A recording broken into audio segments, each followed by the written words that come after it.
Hello everyone, मैं वैभव सिंह आप सबका स्वागत करता हूं मार्गदर्शन शिक्षा केंद्र यूट्यूब चैनल पे। और आशा है आप लोग ठीक होंगे। आज बहुत सर्दी है तो ट्राई करें कि अपने आप शरीर को बचा के रखें, आपको सर्दी ना लग जाए। ठीक है, तो जैसे कि हम यहाँ पे ये आपकी आज का इतिहास की सीरीज को चला रहे हैं, जिसमें हम हर एक डेट, जो भी डेट होगी उसमें जो इतिहास में जो भी कोई घटनाएं, जो भी कुछ कार्य हुए हैं उनके बारे में आपको बता रहे हैं। हमने ये जो सीरीज है वो नए साल के उपलक्ष्य में 1 जनवरी से शुरू की है और आज 4 जनवरी हो गई है। हम डेली इस सीरीज को बना रहे हैं। इसकी ऑलरेडी 3 वीडियो आ चुकी हैं, 1 जनवरी, 2 जनवरी, 3 जनवरी और आज 4 जनवरी की वीडियो आई है।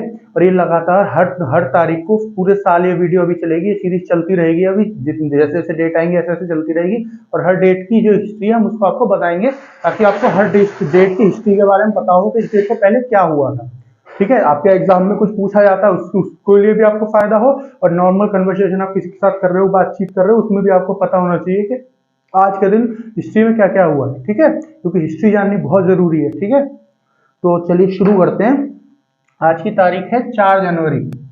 4 जनवरी चौथा दिन है साल का। तो शुरू करते हैं। पहले हम देखते हैं कुछ देश की घटनाएं जो देश के अंदर, हमारे देश के अंदर हुई है। देश का क्या है, हमारा भारत जो है, भारत के अंदर जो घटनाएं हुई है पहले 4 जनवरी को भारत के अंदर कुछ जो घटनाएं हुई है हमारी हिस्ट्री में, हमारे इतिहास में, पहले उसको देखते हैं। तो पहली घटना है ये 1906 की, 1906 की। तो 1906 की। तो जो किंग जॉर्ज पंचम है, उन्होंने कोलकाता में विक्टोरिया मेमोरियल हॉल का आधारशिला रखी थी। जो विक्टोरिया मेमोरियल हॉल है उसकी आधारशिला रखी थी। आधारशिला मतलब पहला पत्थर जो रखा जाता है, जिसको नींव कहते हैं, मतलब उद्घाटन करते हैं ना, वो उन्होंने किया था। किसने किया था? किंग जॉर्ज पंचम। किंग जॉर्ज पंचम मतलब ये जॉर्ज फिफ्थ है। ठीक है, इंग्लिश में बोलते हैं अगर तो किंग जॉर्ज फिफ्थ। ठीक है, आपने जॉर्ज पंचम के बारे में सुना होगा। हमारी हिंदी की बुक में एक चैप्टर है, आई गेस 6th या 7th क्लास में है, जॉर्ज पंचम की नाक करके। वो चैप्टर आपने पढ़ा होगा, तो उसमें पढ़ा होगा जब जॉर्ज पंचम भारत में आए थे तो उनकी मूर्ति बनी थी, तो उस मूर्ति की नाक टूट गई थी। तो उस नाक के ऊपर वो पूरा चैप्टर है कि कैसे भी जॉर्ज पंचम को पता ना चले कि ये इस पुतले की नाक टूटी है। बहुत अच्छा चैप्टर है। अगर आपने ना भी पढ़ा हो तो एक बार आप गूगल पे डाल के देखिएगा या यूट्यूब पे जॉर्ज पंचम की नाक के नाम से, जॉर्ज पंचम की नाक, उस नाम से आपको चैप्टर मिल जाएगा। बहुत अच्छा चैप्टर है, देखिएगा। तो ये जो जॉर्ज पंचम है, ये भारत आए थे, है ना, और इन्होंने कलकत्ता में विक्टोरिया मेमोरियल हॉल के नाम से एक हॉल की जो है उसकी नींव रखी थी, उसकी शुरुआत, उसका उद्घाटन किया था। ठीक है, उसको बनाने के लिए। अब पहले हम जानते हैं विक्टोरिया मेमोरियल क्यों बनाया गया था।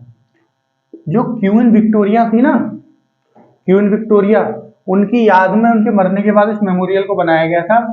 इस मेमोरियल में अभी भी कोलकाता में है, वेस्ट बंगाल में। आप जाके देखेंगे तो जो क्वीन विक्टोरिया है उनके बारे में बहुत सारी अलग अलग चीजें वहां लिखी हुई हैं, बहुत सारी चीजें रखी हुई हैं। कोलकाता के उस टाइम की हिस्ट्री के बारे की बहुत सारी चीजें रखी गई हैं।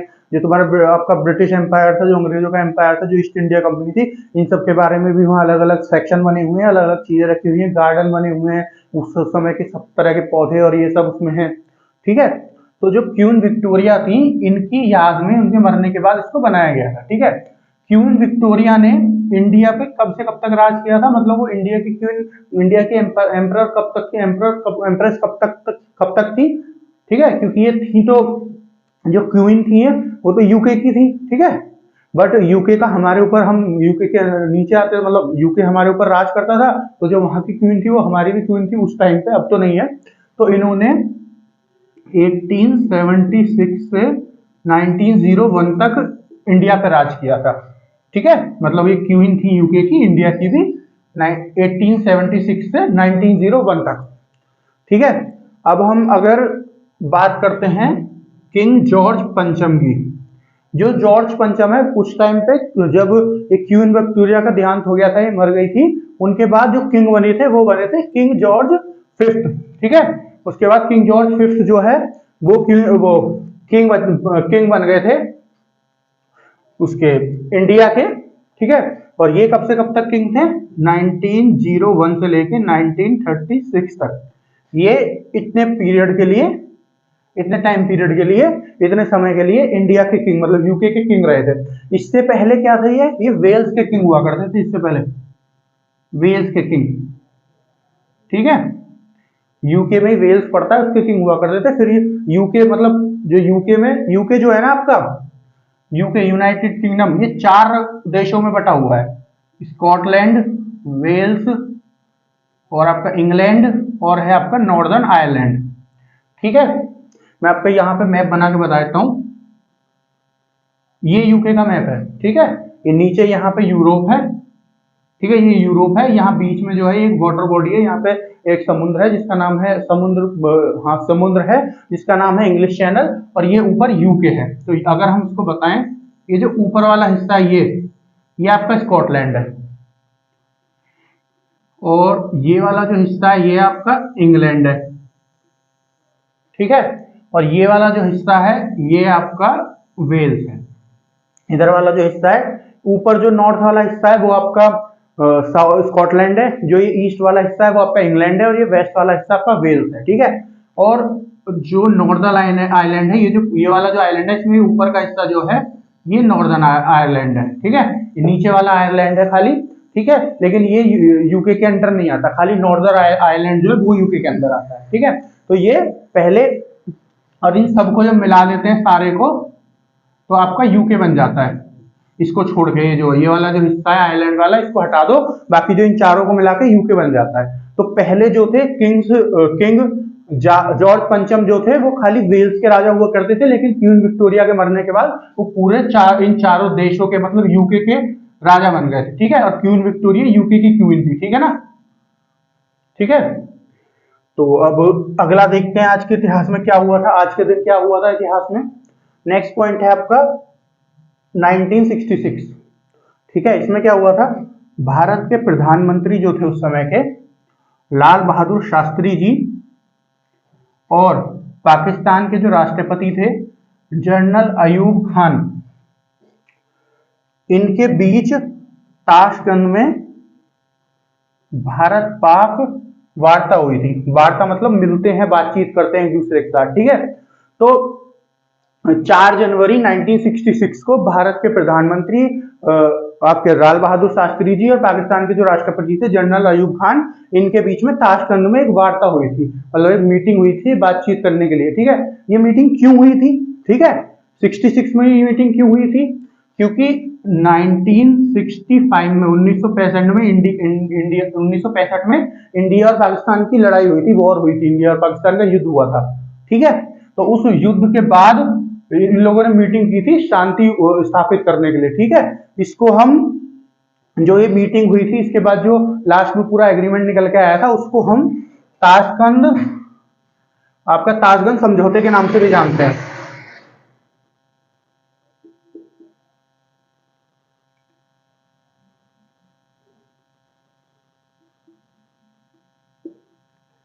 ताशकंद समझौता, ताशकंद समझौते के नाम से भी जानते हैं। जो इसके बाद जो शांति स्थापित करने के लिए समझौता हुआ था, यहाँ पे ये लोग मिले थे, यहाँ पे सबने बातचीत की थी, ठीक है, ताशकंद में। तो जो पहली मीटिंग हुई थी, जो पहली वार्ता हुई थी, वो 4 जनवरी को हुई थी, और जो ये मीटिंग खत्म हुई थी, मतलब जो ताशकंद समझौता था ये साइन हुआ था ये जो 10 जनवरी 1966 को, ठीक है। इसके बारे में भी, ताशकंद समझौते के बारे में अभी जब 10 जनवरी आएगी तो वहां पे हम लेके आएंगे, उसके बारे में आपको जब बताएंगे, ठीक है। अभी इतना जान लीजिए कि 4 जनवरी से वो मीटिंग शुरू हुई थी, वो वार्ता शुरू हुई थी इंडिया और पाकिस्तान के बीच। किसके बीच में, जो इंडिया के प्रधानमंत्री थे उस टाइम के लाल बहादुर शास्त्री जी, और जो पाकिस्तान के राष्ट्रपति थे जनरल अयूब खान। देखिए आप देखो, आपको एक बात बताता हूँ, कभी भी आप पाकिस्तान के ज्यादातर 90% केस में प्राइम मिनिस्टर या प्रेसिडेंट को देखेंगे ना, उनके नाम के आगे हमेशा जनरल लगा होगा, ठीक है। जनरल कौन लगाता है, हमारे यहाँ अगर हम बात करें जो आर्मी के जनरल बनते हैं, ठीक है, इनके आगे जनरल लगा रहता है, तो ये भी आर्मी से बिलोंग करते हैं, आप समझिए, है ना। तो इससे क्या पता चलता है कि जैसे पाकिस्तान बोलता है नहीं हमारे यहाँ आर्मी का राज नहीं चलता, लेकिन इससे साफ साफ पता चलता है आर्मी के लोग आपके यहाँ प्रेसिडेंट बन रहे हैं, प्राइम मिनिस्टर बन रहे हैं, 90% ऑफ टाइम आप देखोगे तो रहेंगे। तो ऐसे साफ पता चलता है कि आपके देश में आर्मी का राज चलता है, ठीक है, अगर हम खाली इसी से देखना चाहें, समझ गए आप। तो ये जो अब इस पे आ जाते हैं टॉपिक पे वापस। 1966 में 4 जनवरी 1966 में भारत के प्रधानमंत्री लाल बहादुर शास्त्री और पाकिस्तान लाल बहादुर शास्त्री जी और पाकिस्तान के राष्ट्रपति जनरल अयूब खान के बीच में ताशगंज में वार्ता हुई थी। ठीक है, क्यों हुई थी वार्ता? जो 1965 का युद्ध हुआ था उस युद्ध के समाप्त होने के बाद ये लोग मिले थे शांति समझौते के लिए, और जो समझौता साइन हुआ वहां पे उसको बोलते हैं ताशगंज समझौता। ताशगंज समझौता क्यों बोलते हैं? क्योंकि जो वार्ता हुई थी, ये जो मीटिंग हुई थी ताशगंज में हुई थी, और जो ये साइन हुआ था आपका, जो ये आपका साइन होकर खत्म हुआ था ताशगंज समझौता, वो 10 जनवरी 1966 को खत्म हुआ था। ठीक है, अब इसमें ताशगंज का बार बार नाम आ रहा है। आप जानते हो ताशगंज कहां पे पड़ता है? ताशगंज आपका उज्बेकिस्तान की राजधानी है। ठीक है, उज्बेकिस्तान आपका जो सेंट्रल एशिया है वहां पे पड़ता है, उसकी राजधानी है ताशगंज, वहां पे ये मीटिंग हुई थी। ठीक है ना, तो ये दूसरा पॉइंट हो गया। इसके बारे में ताशगंज समझौते के बारे में जैसे 10 जनवरी अभी आ जाएगा 6 दिन बाद, तो जैसे ही वो आएगा 10 जनवरी को हम ये वाला टॉपिक जो उसके बारे में आज के इतिहास में इसके बारे में लेके आएंगे, तो सारा कुछ समझाएंगे आपको। ताशगंज समझौते में क्या क्या हुआ था, क्यों हुआ था, कैसे हुआ था, सब कुछ आपको बताएंगे। ठीक है, और ये भी बताएंगे कि उसके इस मीटिंग से तुरंत आने के बाद लाल बहादुर शास्त्री जी की मृत्यु भी हो गई थी। ये सब पूरा जो केस है ये सब आपको बताएंगे। ठीक है, नेक्स्ट देखते हैं 1972 1972। इसमें क्या हुआ था? नई दिल्ली में institute of criminology and forensic science का उद्घाटन हुआ था। ठीक है, ये जो 1972 4 जनवरी 1972 को नई दिल्ली में institute of criminology and forensic science जो कॉलेज है, ये जो इंस्टीट्यूट है, इसका उद्घाटन हुआ था। ठीक है ना, ये इंस्टीट्यूट किस लिए बनाया गया था? ठीक है, पहले ये जानते हैं इंस्टीट्यूट का काम क्या होता है इसका, कि जो भी लोग मान लीजिए डॉक्टर फील्ड में, डॉक्टर की फील्ड में, गवर्नमेंट डॉक्टर हैं, या मान लीजिए वकील हैं, या मान लीजिए किसी फोर्स में है, पुलिस में है, या लॉयर वगैरह हैं, या किसी भी फील्ड में है गवर्नमेंट के में, है ना, जिसमें फॉरेंसिक्स की या क्रिमिनोलॉजी की, ठीक है, क्रिमिनोलॉजी की पुलिस वगैरह को जरूरत पड़ती है ना, फॉरेंसिक में फॉरेंसिक की वकीलों को भी जरूरत पड़ती है, कोर्ट में भी जरूरत पड़ती है, और पुलिस को भी जरूरत पड़ती है, आर्मी को भी जरूरत पड़ती है, डॉक्टर्स को भी जरूरत पड़ती है। तो ये जो इन सबको यहाँ पे गवर्नमेंट जो है ट्रेन करती है, गवर्नमेंट का इंस्टीट्यूट है, और इस इंस्टीट्यूट में इन सबको जो गवर्नमेंट है वो ट्रीट करती है। जितने भी फील्ड में क्रिमिनोलॉजी या फॉरेंसिक में इनकी जरूरत होती है, क्रिमिनोलॉजी और फॉरेंसिक साइंसेस की जरूरत होती है, जिस भी फील्ड में गवर्नमेंट फील्ड में, वो जितने भी उसके ऑफिसर्स होते हैं ना, जितने भी ऑफिसर्स होते हैं वो यहीं पे ट्रेन होते हैं, institute of criminology and forensic science में। ठीक है, और इसका उद्घाटन ये बना कब था? पहला ये सबसे पहले बना कब था? ये बना था 4 जनवरी 1972 को। ठीक है, अब इसका दूसरा पॉइंट जानते हैं। इसका दूसरा पॉइंट क्या है? यहां पे लिखा हुआ है Loknayak Jayaprakash Narayan national institute of criminology and forensic sciences. तो अगर आप यहां से देखेंगे ना, तो ये वही इसका नाम ही लिखा हुआ है इंस्टीट्यूट का, institute of criminology and forensic sciences. आगे बस ये ऐड हो गया है लोकनायक जयप्रकाश नारायण और नेशनल। ठीक है, तो ये तो किसी का नाम है, लोकनायक जयप्रकाश नारायण, नेशनल क्योंकि ये हमारी कैपिटल में, तो इसलिए नेशनल, क्योंकि इंटरनेशनल नहीं है, मतलब बाहर के उनके लिए नहीं है, इंडिया के जो लोग उन्हीं के लिए। ठीक है, तो ये जो जयप्रकाश नारायण जी है ना, लोकनायक जयप्रकाश नारायण जी, ये इनके नाम पे इसका नाम बदल दिया गया था। ठीक है, नाम बदला नहीं है, बस थोड़ा सा ऐड कर दिया। कब बदला गया था? ये बदला गया था 2003 में। ठीक है, ये लोकनायक जयप्रकाश नारायण जी कौन थे? ये एक स्वतंत्रता सेनानी थे भारत के। ठीक है, एक इंडिपेंडेंस एक्टिविस्ट थे, स्वतंत्रता सेनानी थे, जहां पे हम जब हमारी स्वतंत्रता, वहां पर स्वतंत्रता के लिए इन्होंने काम किया था। ठीक है, हमको जो अंग्रेजों से स्वतंत्रता मिले उसके लिए इन्होंने काम किया था। तो ये जो इंस्टीट्यूट था आपका, institute of criminology and forensic sciences, ये जो बना कब था? ये 4 जनवरी 1972 को बना था, और 2003 में इसके नाम को बदल दिया गया था। जो इसका नाम नया रखा गया वो था Loknayak Jayaprakash Narayan national institute of criminology and forensic sciences. ठीक है, 2003 में इसका नाम बदल दिया गया था। ये लोकनायक जयप्रकाश नारायण जी कौन है? ये एक स्वतंत्रता सेनानी थे, जिन्होंने हमारी स्वतंत्रता के लिए, ब्रिटिश से हमको स्वतंत्रता मिल जाए, जो अंग्रेजों से स्वतंत्रता मिल जाए, उसके लिए काम किया था। ठीक है, अब और इसका काम क्या है? जो institute of criminology and forensic sciences, इसका काम क्या है? ये इसका काम है कि जितने भी हमारे गवर्नमेंट फील्ड्स होते हैं, जिसमें भी फॉरेंसिक या क्रिमिनोलॉजी साइंसेस की जरूरत होती है, जितने भी इसके ऑफिसर्स होते हैं ये सब यही ट्रेंड होते हैं, इसी इंस्टीट्यूट में सबको ट्रेन किया जाता है। ठीक है, अब नेक्स्ट देखते हैं आज के इतिहास में 2004 में क्या घटना हुई थी। 2004 में भारत के प्रधानमंत्री अटल बिहारी वाजपेयी जी और पाकिस्तान के जफर उल्लाह खान के बीच इस्लामाबाद में वार्ता हुई थी। अभी मैंने बताया यहाँ पे वार्ता का मतलब मीटिंग हुई थी, दो आपस में बैठ के लोगों ने बात की थी। तो जो उस टाइम के भारत के प्रधानमंत्री थे 2004 में कौन थे? अटल बिहारी वाजपेयी जी, बीजेपी से अटल बिहारी वाजपेयी जी, आप सबने नाम सुना होगा। और पाकिस्तान के कौन थे? जफर उल्लाह खान, जो जफर उल्लाह खान थे और ये आपके अटल बिहारी वाजपेयी थे, इनके बीच मीटिंग हुई थी इस्लामाबाद में। इस्लामाबाद कहाँ पे है? पाकिस्तान की राजधानी है इस्लामाबाद। ठीक है, पाकिस्तान की राजधानी क्या है? इस्लामाबाद। ठीक है, तो जो इनके प्रधानमंत्री थे भारत के अटल बिहारी वाजपेयी जी और पाकिस्तान के जो आपके थे जफर उल्लाह खान, इन दोनों के बीच में वार्ता हुई थी, इन दोनों के बीच में मीटिंग हुई थी। ये मीटिंग कब क्यों हुई थी? एक्चुअली क्या था कि पाकिस्तान में उस टाइम पर शार्क की मीटिंग चल रही थी। शार्क के बारे में मैंने आपको जो मैं आपकी वर्ल्ड ऑर्गेनाइजेशन वाली वीडियो ले रहा हूँ उसमें मैंने आपको शार्क के बारे में बताया, सारी इंटरनेशनल ऑर्गेनाइजेशन के बारे में बता रहा हूँ। तो जो शार्क की मीटिंग, इंडिया और पाकिस्तान दोनों शार्क के मेंबर हैं, दोनों उसके मेंबर्स हैं। ठीक है, तो जो शार्क की मीटिंग चल रही थी उस टाइम पे,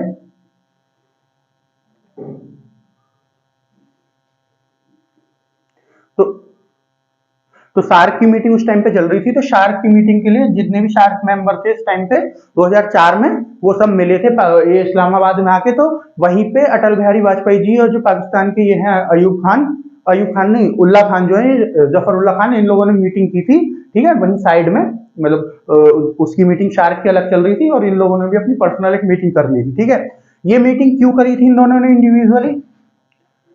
ये मीटिंग, ये जो पहली बार मिल रहे थे, जो भारत के प्रधानमंत्री और जो पाकिस्तान के प्रधानमंत्री, ये पहली बार मिल रहे थे। किस घटना के बाद पहली बार मिल रहे थे? 2001 में क्या हुआ था, भारत में, तो भारत की पार्लियामेंट है, जो भारत की संसद है, उस पर अटैक हो गया था 2001 में। जो आपके आतंकवादी होते हैं उन्होंने हमला कर दिया था 2001 में। ठीक है, तो आतंकवादी कहां से थे? पाकिस्तान से थे, सबको पता था। तो इस अटैक के बाद पहली बार ये लोग मिल रहे थे, ये अटल बिहारी वाजपेयी जी जो भारत के प्रधानमंत्री थे और जफरुल्लाह खान जो पाकिस्तान के प्रधानमंत्री थे, पहली बार मिल रहे थे 2001 पार्लियामेंट अटैक के बाद, संसद जो हमला हुआ था उसके बाद शार्क मीटिंग हुई थी, है ना, 2004 में, 4 जनवरी 2004 को पहली बार ये लोग मिल रहे थे। ठीक है, यहाँ पे इन्होंने क्या बात की होगी? यहाँ पे इन्होंने वही बात की थी कि कैसे शांति रखनी है, कैसे शांति रखनी है, जो आतंकवादी उनको कैसे रोकना है, यही सब बात की होगी। यही सब बात होती है, लेकिन पाकिस्तान मानता नहीं है। ये मीटिंग हुई होगी ताशकंद, इसमें क्या बात हुई होगी कि कश्मीर का जो मुद्दा है उसको हल करेंगे बिना किसी लड़ाई के, आतंकवादी के इधर उधर वो नहीं करेंगे। वैसे उस टाइम पे इतना आतंकवादी का था नहीं, बट फिर भी आतंकवादी का जो भी था वो नहीं करेंगे, आपस में अच्छे रिलेशन बनाएंगे, आपस में रिश्ते रखेंगे। तो होता बहुत बार लिखा यही जाता है, लेकिन ग्राउंड पे कुछ काम होता ही नहीं है। पाकिस्तान हर बार कुछ ना कुछ उल्टा कर देता है। जैसे अगर मैं बताऊं आपको, 1999 में कारगिल युद्ध हुआ था, आप सबने देखा होगा, पढ़ा होगा इसके बारे में, मूवी भी आई थी कारगिल युद्ध के ऊपर, उसके बारे में पढ़ा होगा। अभी आपकी एक मूवी आई थी विक्रम बत्रा, कैप्टन विक्रम बत्रा के ऊपर, शेर शाह, उसमें भी इसी लड़ाई का, कारगिल युद्ध का ही मेंशन है। कारगिल युद्ध में जो वीरगति को प्राप्त हुए थे आपके कैप्टन विक्रम बत्रा।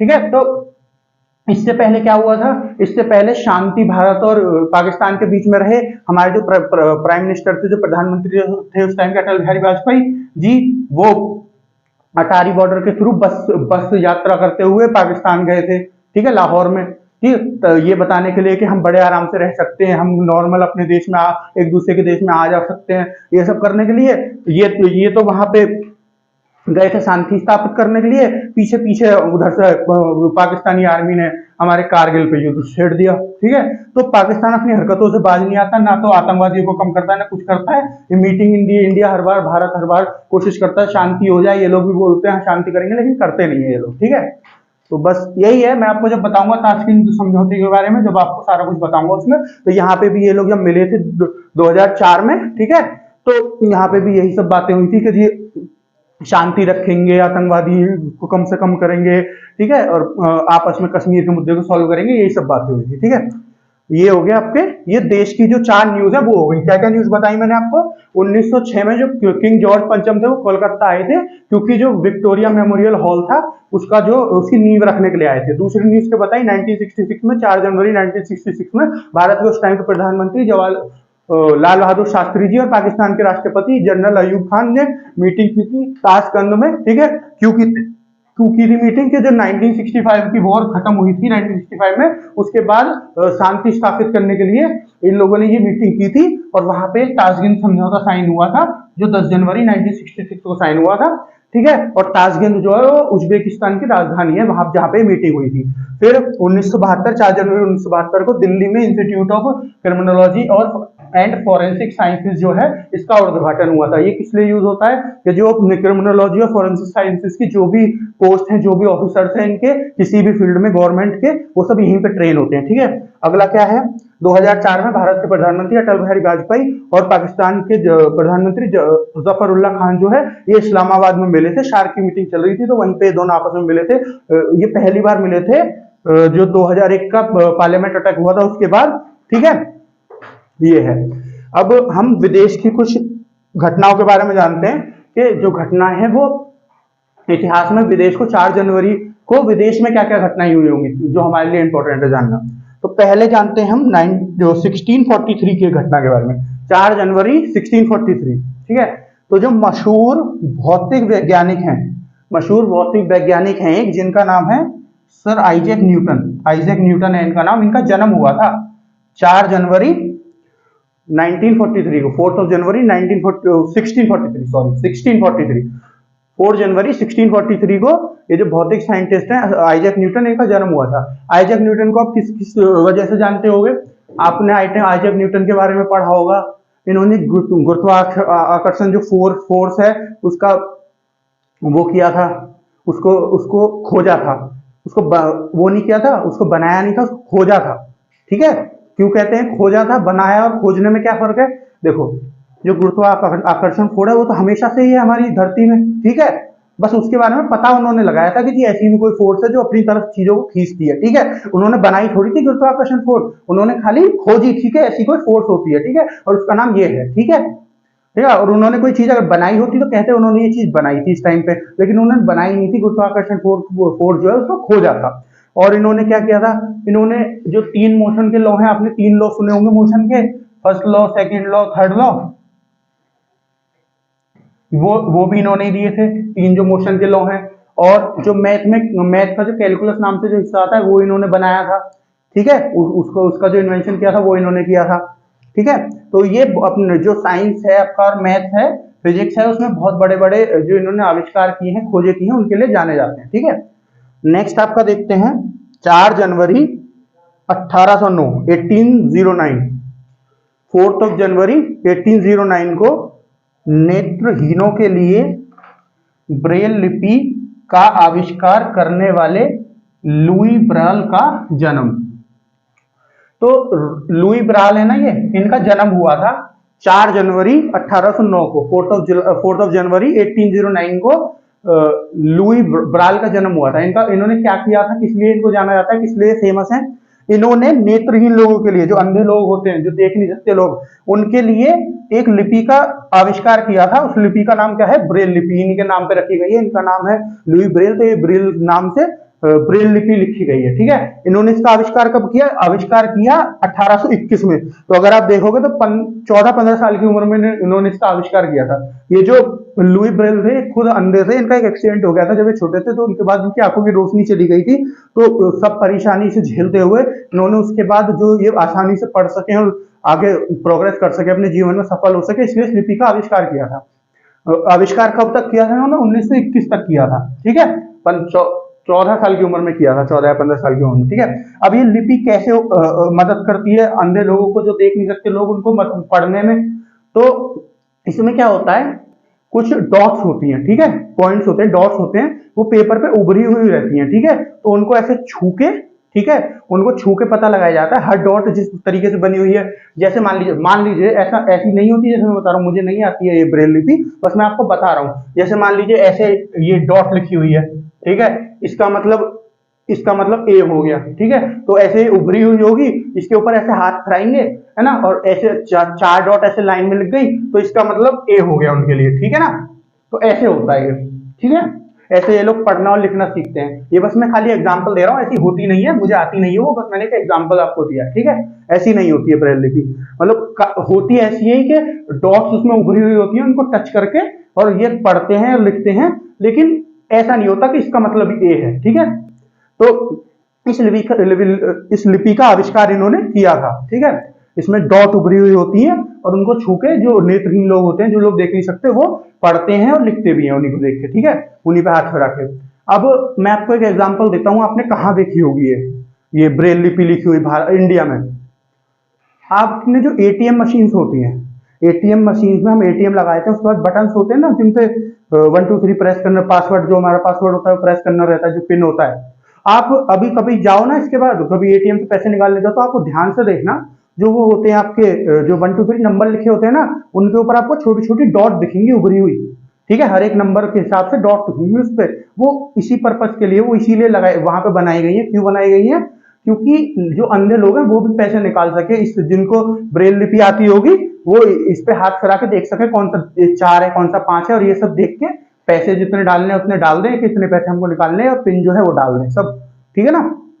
और एग्जांपल दूं, कई जगहों पे भारत में जो बड़े बड़े जगह हैं, वहां पे जैसे मॉल वगैरह में या किसी रेस्टोरेंट्स में, बड़े बड़ों में जो बिल मिलता है ना, उस पे भी उभरी हुई डॉट बनी हुई होती है। कई जगह आप जाओगे किसी बड़ी जगह पे तो ध्यान देना आप, ठीक है, वरना गूगल करके भी आप देख सकते हो, गूगल करके देख लो, यूट्यूब पे देख लो, उनके ऊपर भी उभरी हुई डॉट्स बनी हुई होती हैं। उनका भी यही काम होता है, वो भी इसीलिए बनाई जाती है कि नेत्रहीन लोग देख के समझ सके कि क्या बिल आया है उनका, ठीक है। तो जो ब्रेल लिपि है, इसका आविष्कार किसने किया था? लुई ब्रेल ने, ठीक है, 1921 में। लुई ब्रेल का जो जन्म है ना, वो हुआ था 4 जनवरी 1809 को। तो एक बार आप देख लीजिए पूरा बोर्ड,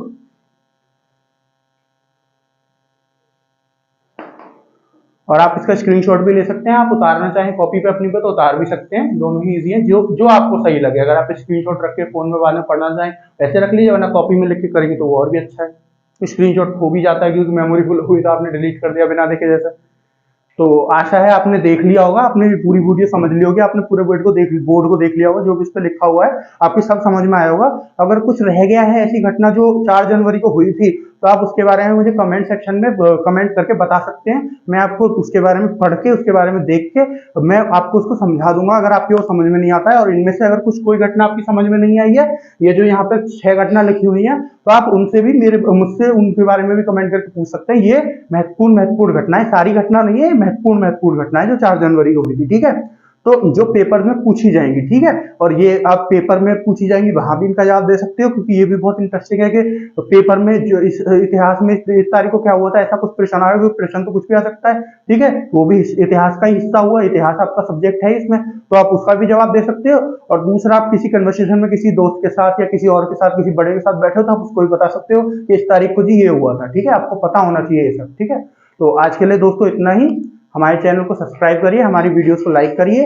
ये हमने जो नई सीरीज शुरू करी है आपकी आज के इतिहास की, 1 जनवरी से नए साल के उपलक्ष्य में, अब ये कंटिन्यू चलेगी। हर एक डेट के लिए हम उस डेट का इतिहास लेके आएंगे, ठीक है। तो हमारे चैनल को सब्सक्राइब करिए, हमारी वीडियोस को लाइक करिए, अपने दोस्तों को शेयर करिए जो उसके बारे में जानना चाहते हैं, जो भी तैयारी कर रहे हैं, ठीक है। तो आज के लिए इतना ही, धन्यवाद।